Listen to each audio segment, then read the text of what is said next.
আসসালামু আলাইকুম প্রিয় শিক্ষার্থীবৃন্দ, কেমন আছো? আশা করি তোমরা সবাই খুব ভালো আছো। তোমাদের সবাইকে লার্ন উইথ রাত্রি আক্তার লোপা ইউটিউব চ্যানেলে স্বাগতম। আমি রাত্রি। আজকে তোমাদের সাথে আমি আলোচনা করব দ্বিতীয় শ্রেণীর প্রাথমিক গণিত বইয়ের যোগ বিয়োগের গাণিতিক সম্পর্ক নিয়ে এবং খালি ঘর পূরণ নিয়ে। তোমরা যদি আমার চ্যানেলে নতুন হয়ে থাকো, তোমাদের কাছে আমার রিকোয়েস্ট, তোমরা প্লিজ আমার চ্যানেলে সাবস্ক্রাইব করে আমাকে আরেকটু উৎসাহ দেবে, যাতে তোমাদের জন্য পরবর্তীতে আরও সুন্দর ভিডিও করতে পারি। আর লাইক কমেন্ট শেয়ার করে আমাকে অনুপ্রাণিত করবে।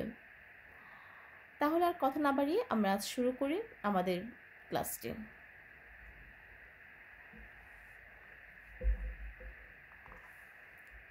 আজকে আমরা খালি ঘর পূরণ করব।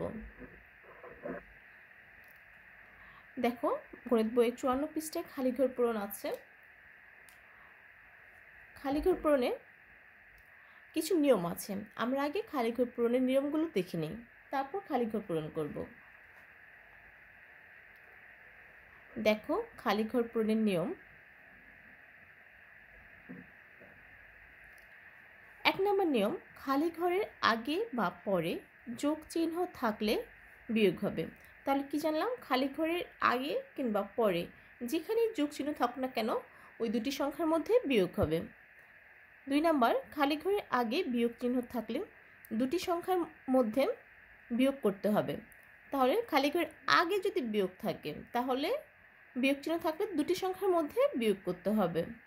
3 নম্বর নিয়ম হচ্ছে, খালি ঘরের পরে বিয়োগ চিহ্ন থাকলে দুটি সংখ্যার মধ্যে যোগ করতে হবে।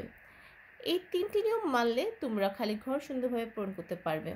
তাহলে প্রথম নিয়ম কি ছিল আমি আরেকবার বলি। খালি ঘরের আগে বা পরে যেখানে থাকুক না কেন যোগ চিহ্ন, তাহলে আমাদের দুটি সংখ্যার মধ্যে বিয়োগ করতে হবে। দ্বিতীয় নিয়ম হচ্ছে, খালি ঘরের আগে বিয়োগ চিহ্ন থাকলে দুটি সংখ্যার মধ্যে বিয়োগ করতে হবে। আর 3 নম্বর নিয়ম হচ্ছে, খালি ঘরের পরে বিয়োগ চিহ্ন থাকলে দুটি সংখ্যার মধ্যে যোগ করতে হবে।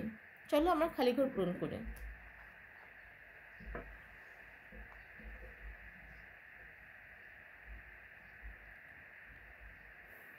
দেখো, আমরা পরের পৃষ্ঠা করি।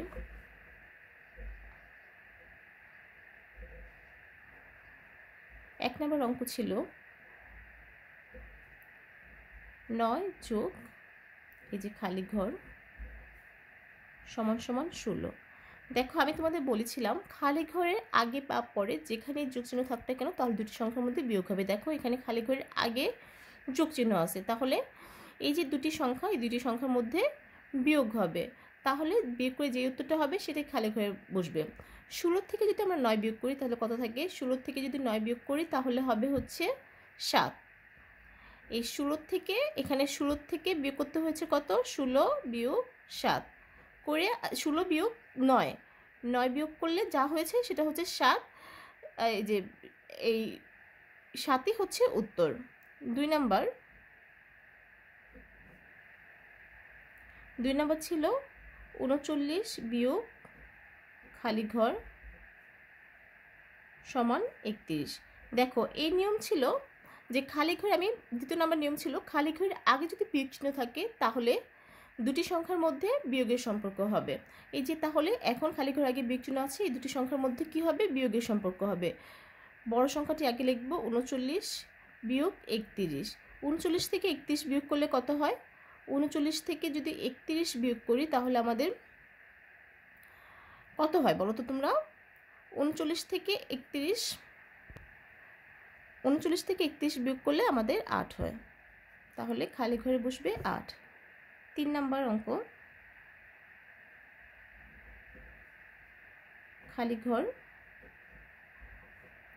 যোগ 23 সমান সমান 34। এটাও হচ্ছে খালি ঘরে আগে বা পরে যদি যোগ চিহ্ন থাকে, যেখানে যোগ চিহ্ন থাকলে দুটি সংখ্যার মধ্যে কি হবে? বিয়োগ হবে। এখন তাহলে 34 থেকে যদি আমরা 24 বিয়োগ করি, 34 বিয়োগ 24, তোমরা নিচে নিচেও করতে পারো। 34 থেকে 24 বিয়োগ করলে কত হবে? 23 বিয়োগ করলে কত হবে? 34 থেকে 23 বিয়োগ করলে হবে হচ্ছে 11। আমরা এই পরটি নিচে নিচে করব।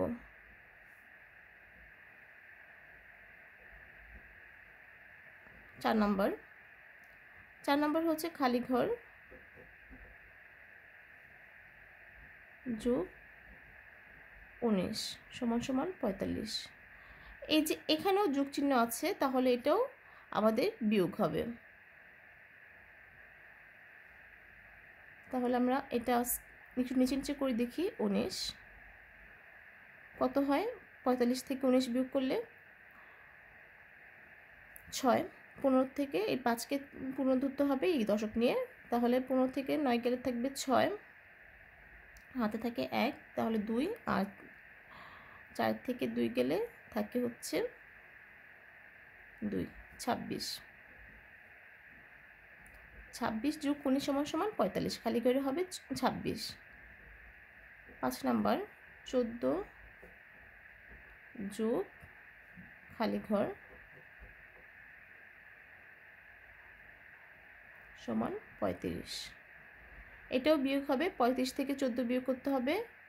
35 বিয়োগ 14, তাহলে 5 থেকে 4 গেলে থাকে 1, আর 3 থেকে 1 গেলে থাকে 2, 21। এটার উত্তর হবে 21। 14 যোগ 21 করলে 35 হবে।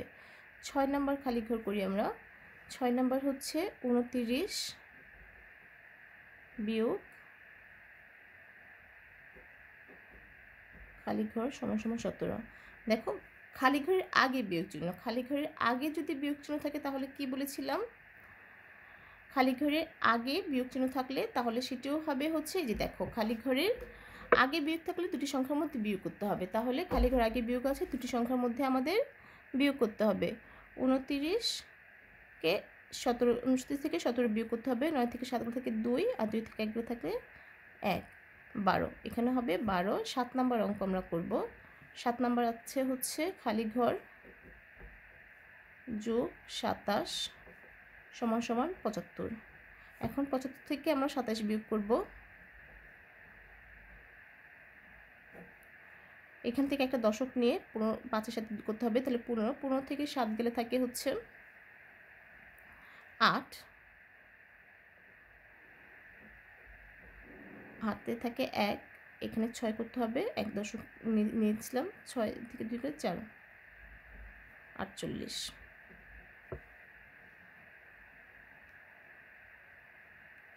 8 নাম্বার অঙ্ক করব। 8 নাম্বার ছিল হচ্ছে খালি ঘর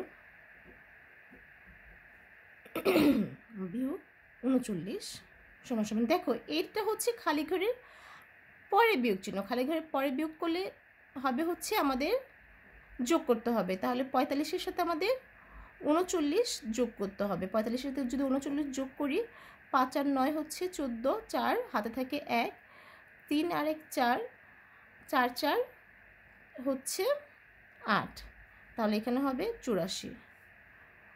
9 নাম্বার অঙ্ক দেখি আমরা। 9 নাম্বার হচ্ছে 12 যোগ 9 বিয়োগ খালি ঘর 13। দেখো, এটা হচ্ছে আমাদের প্রথমে এটা করতে হবে হচ্ছে বা দিয়ে 12 সাথে 9 যোগ করলে কত হয়? 12 সাথে 9 যোগ করলে হবে হচ্ছে 21। 21 বিয়োগ খালি ঘর এবার সমান সমান 13। খালি ঘরের আগে বিয়োগ চিহ্ন আছে। খালি ঘরে যদি আগে বিয়োগ চিহ্ন থাকে তাহলে আমাদের যোগ করতে হবে, বিয়োগ করতে হবে। তাহলে 21-এর থেকে আমাদের 13 বিয়োগ করতে হবে। 21 আর 13 বিয়োগ করলাম। 11 থেকে 1কে দশক নিব, 2 থেকে 1 দশক নিয়ে 11 করব। 11 থেকে 3 গেলে থাকে হচ্ছে 8, হাতে থাকে 1, 2 হয়ে গেল, 2 দিয়ে মিলে গেলে 0, তাহলে এটা হবে 8। 21 থেকে 8 গেলে থাকবে 13। এবার শেষ অঙ্কটা 10 নম্বর অঙ্কটা করব। 10 নম্বর হচ্ছে 22 যোগ 8 বিয়োগ খালি ঘর সমান 23। তাহলে এটা বাদে কী করতে হবে? 22-এর সাথে 8 যোগ করলে কত হবে? 30। 30 থেকে বিয়োগ খালি ঘর 23। কী আছে? খালি ঘরের আগে বিয়োগ চিহ্ন আছে। খালি ঘরের আগে যদি বিয়োগ চিহ্ন থাকে তাহলে আমাদের বিয়োগ করতে হবে। 30-এর থেকে 23 বিয়োগ দিব। 23 বিয়োগ দিলে থাকে হচ্ছে 7, তাহলে এটার উত্তর হবে 7। আজকে এই পর্যন্তই। পরবর্তী ক্লাস দেখার জন্য আমন্ত্রণ রইল। আশা করি তোমরা খালি ঘরের নিয়মগুলো বুঝতে পেরেছো। ধন্যবাদ সবাইকে।